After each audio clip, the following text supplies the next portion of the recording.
చెప్పుకోగలిగిన ఉంటా చెప్పలేని ఉంటా యేసుకు చెప్పు, ఆయన సాల్వ్ చేస్తాడు. నీ హెల్త్ ప్రాబ్లం ఎలాంటిది, ఏ సమస్య అయినా యేసు ఆ సమస్యల్లో నమ్ముకొనదగిన దేవుడై ఉన్నాడు. దేవునికి స్తోత్రం. అందరు లేచి నిలబడతారా? ప్రార్థన చేసుకుందాం. ఆశ్చర్యకరుడా, నీకు స్తోత్రాలు ప్రభువా. నీవు నమ్ముకొనదగిన దేవుడు అయి ఉన్నావు.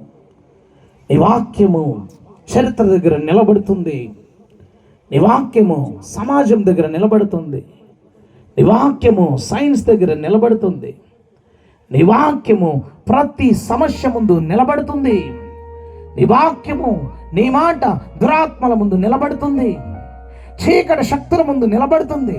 మానసిక అశాంతి ముందు నిలబడుతుంది. నీవు ఎలాంటి వాడు అంటే ఎవరైనా నమ్ముకొనదగిన దేవుడవు. ఎలాంటి పరిస్థితుల్లోనైనా నమ్ముకొనదగిన దేవుడివి. ఎంతైనా నమ్ముకొనదగిన దేవుడవు. మేము నమ్మితే ఏదైనా